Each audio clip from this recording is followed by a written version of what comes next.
Home, brothers and knights of Banjo Hollow.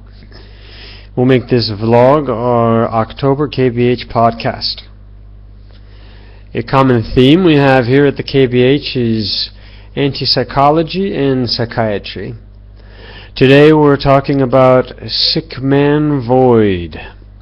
We couldn't want to analyze such a pathetic, disgusting excuse for a human being.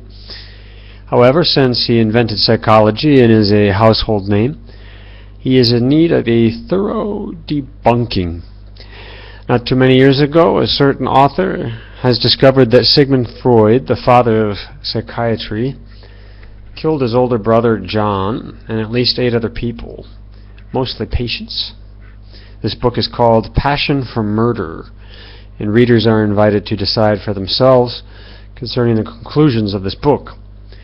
However, the evidence that I read there establishes quite a few facts and connects dots which Freud himself created, meaning that a lot of the evidence comes from Freud's books.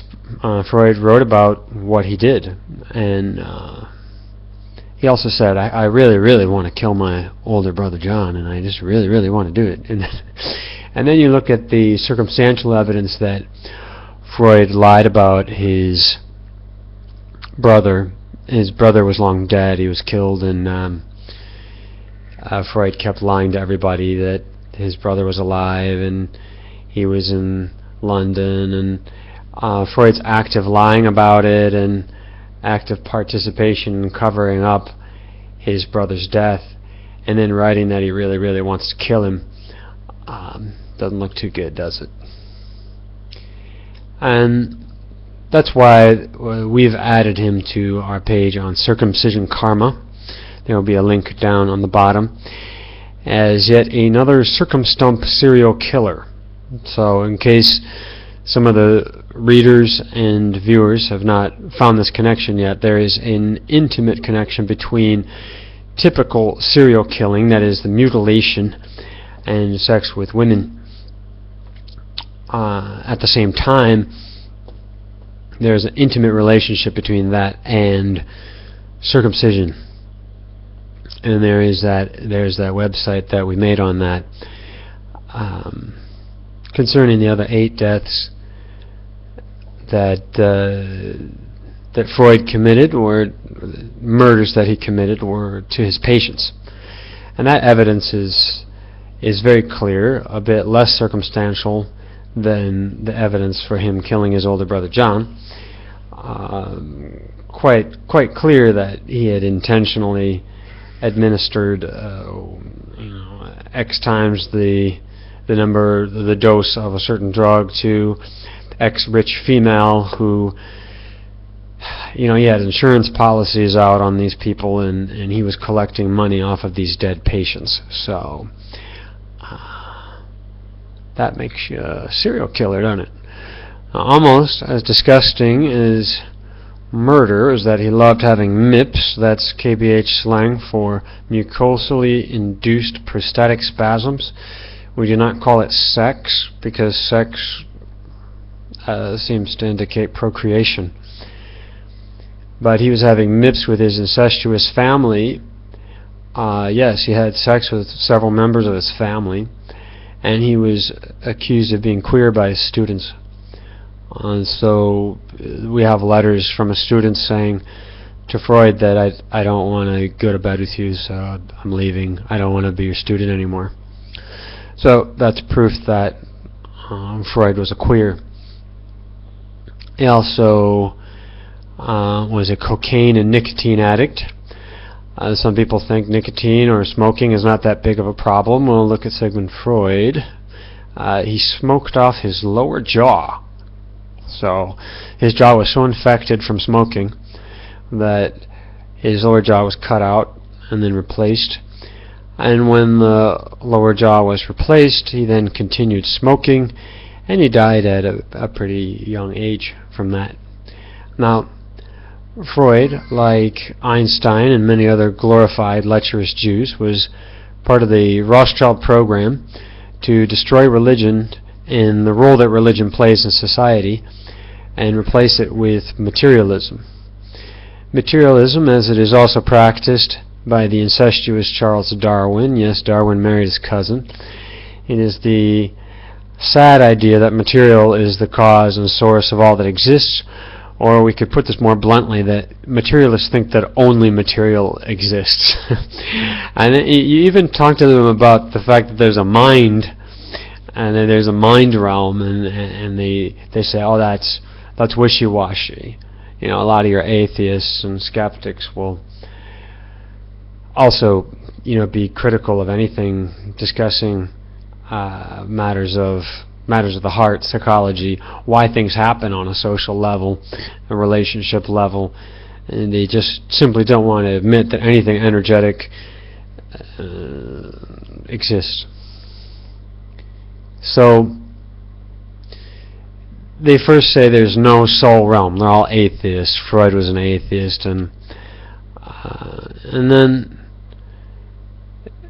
they're starting to tackle the role that religion plays in the mind realm in dealing with the problems of the heart, relationship troubles. And he plays on people's idea that, well, you want to talk to somebody, you want to let out your feelings, so let's find somebody intelligent and objective. And so you go to this guy, you lay it down on a couch, and there's all these books around you, and I noticed that about the videos of the atheists, and what's his name, Dawkins. He's always taking pictures of his bookshelves, like, wow, look, I've got these big fat books on my bookshelves, I've read all these books. But the man is completely incapable of meditating, closing his eyes and concentrating for 1 minute, so what are all these books worth?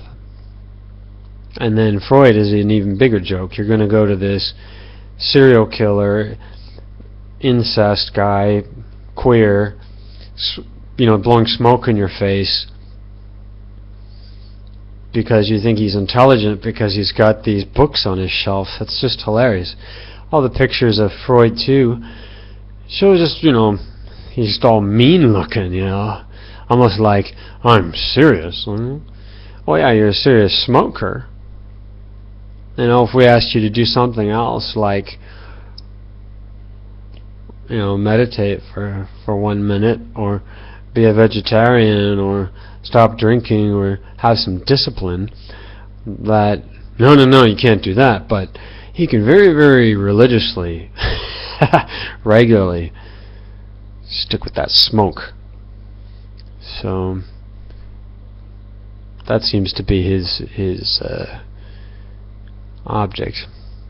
So pretty odd that people want to go to this mutilated, incestuous serial killer spewing fumes in their face, and this guy is supposed to replace our nice, clean priest at the church and replace the whole confession process, the process of learning about morals, self-criticism, in order to pull yourself up and get yourself in a better position in life. Now, instead of prescribing cocaine like Sickman Freud, the psychiatrist prescribed brain-damaging drugs. One example of something that's brain-damaging is fluoride, and 40% of your psychoactives are based on fluoride, and all these drugs have to have a very toxic element in order to break the brain barrier, and that's damaging your brain. It's killing brain cells, nervous tissue. These heavy metals, soft metals, are storing up in your bones and in your nervous tissue and destroying them, sometimes melting them away like mercury, and even then, that's just the drug that they're listing the drug being. Anything chemical created in laboratory or in pharmaceutical factory will have several unreacted products which are extremely toxic. For example, cyclohexane, which I think you have to pull out of several jars and several bags just in order to open the stuff up and start using it. And this is one of the main building blocks that they use to create things, and it will not entirely react and become the goal product. It will be called a secondary product or an unreacted product, and you're eating that. and that's also extremely toxic. And so drugs, also being a material thing, they're coming from the outside. There's nothing about them that is discipline, nothing about them that is coming from within. It's not finding self-strength. It's external reliance. That's what these drugs are. And so psychiatry is all based on drugs. They don't have anything better to do for you than to either cut things away from you or to rearrange in some wacky order what you already have in some unnatural, externally forced way, which can create dependence, or it can create accidents, and that's why so many people in the loony bins, maybe up to half of them, are former LSD users and users of psychoactive stuff. Now,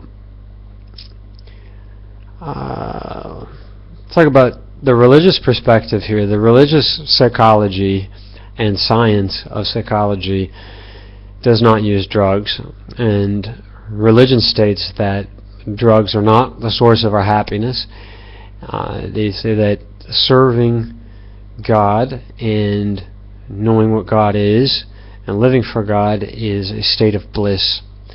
And when you are in trouble and when you're sick, having family problems or relation problems, you should study what you're doing from a moral perspective and ask yourself how you can do better morally. And reducing your karmic load, increasing your discipline, these are the only and final solutions to the problems of the heart. And thanks for tuning into the KBH Podcast. Happy October, and Om. Meaning that a lot of the evidence comes from Freud's books.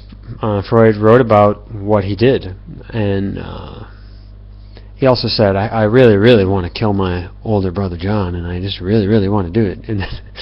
And then you look at the circumstantial evidence that Freud lied about his brother. His brother was long dead. He was killed, and he killed his older brother John and at least 8 other people, mostly patients. This book is called Passion for Murder, and readers are invited to decide for themselves concerning the conclusions of this book. However, the evidence that I read there establishes quite a few facts and connects dots which Freud himself created.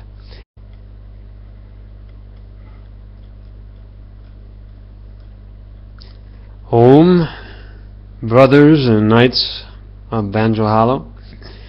We'll make this vlog our October KBH Podcast. A common theme we have here at the KBH is anti-psychology and psychiatry. Today we're talking about Sickman Freud. We couldn't want to analyze such a pathetic, disgusting excuse for a human being. However, since he invented psychology and is a household name, he is in need of a thorough debunking. Not too many years ago, a certain author has discovered that Sigmund Freud, the father of psychiatry, Freud kept lying to everybody that his brother was alive and he was in London, and Freud's active lying about it and active participation in covering up his brother's death, and then writing that he really, really wants to kill him, doesn't look too good, does it? And